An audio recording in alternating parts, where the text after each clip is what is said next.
की सारी वजह हमारे बीच रखने के लिए। और काफी इंपॉर्टेंट हो जाता है ये, क्योंकि सबसे पहले ईटी नाउ स्वदेश ने ही चांदी में आज के सत्र में तो हम तेजी देख रहे हैं और यहाँ पर रैली है, लेकिन जब ये रैली की शुरुआत हो रही थी कैटेगोरिकली ईटी नाउ स्वदेश ने आपके सामने रखा था कि अब यहाँ से कमाई के मौके जो है वो बढ़ते हुए बुलियन मार्केट में, और इन पर्टिकुलर चांदी की अगर बात करें, सोने से भी ज्यादा आउट परफॉर्मेंस चांदी में नजर आएगी और इस वक्त हम वो देख भी रहे हैं। और चांदी की जहां हम बात कर रहे हैं, 2025 में चांदी में करीब 140% का उछाल दिखा है। अक्षय, चांदी आपको सिर्फ और सिर्फ कमोडिटी या बुलियन मार्केट ही नहीं, इंडस्ट्रियल मेटल के तौर पर भी हम जानते हैं, बिकॉज इंडस्ट्रीज में भी इतनी ज्यादा यूसेज इसकी। और equity market related participants, Hindustan zinc, Hindustan copper जैसे स्टॉक्स में भी हम देख रहे हैं करीब 3 से 4% की बढ़त के साथ कामकाज। चांदी की इस ऐतिहासिक रैली का रिलेटेड इक्विटी मार्केट पार्टिसिपेंट्स पर किस तरह का असर आप देख रहे हैं अक्षय?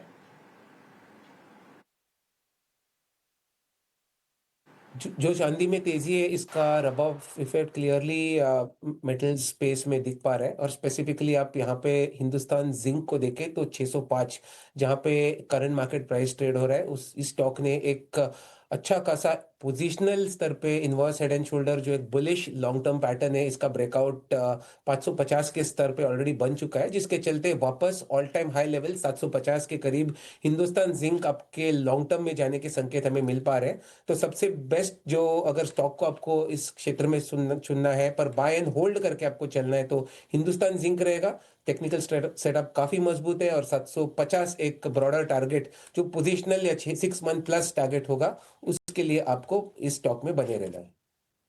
तो ये है राय आपको हिंदुस्तान जिंक में मिलती हुई। वैसे आज वायर एंड केबल सेगमेंट में भी अच्छी तेज़ी देखने को मिल रही है। दरअसल ब्रोकरेजेस की जो रिपोर्ट आई है, उस रिपोर्ट में एक तरह का भरोसा जो है वो वायर एंड केबल सेगमेंट में दिखाया गया है, और इसकी वजह से आप देखिए मॉर्गन स्टैनली ने केईआई इंडस्ट्रीज़, पॉलीकैब इंडिया में जो है ओवरवेट की रेटिंग रखी है। और इन दोनों में ही, चाहे हम केईआई इंडस्ट्रीज़ की बात करें, पॉलीकैब इंडिया में, इन दोनों में अपने लक्ष्य जो हैं वो आगे बढ़ा दिए हैं। तो अक्षय, जरा केबल्स एंड वायर सेगमेंट को अपने रडार पर लाइए, खासतौर पे केईआई इंडस्ट्रीज और पॉलीकैब इंडिया, इन दोनों पर क्या राय बन रही है? जी देखिए, सबसे पहले पॉलीकैब इंडस्ट्रीज में मोमेंटम काफी अच्छा है। पिछले ट्रेडिंग सत्र में ही हमने एक अच्छी खासी इंट्राडे रैली देखी थी और आज वो फॉलो अप रैली कंटिन्यू होते हुए दिख पा रहा है।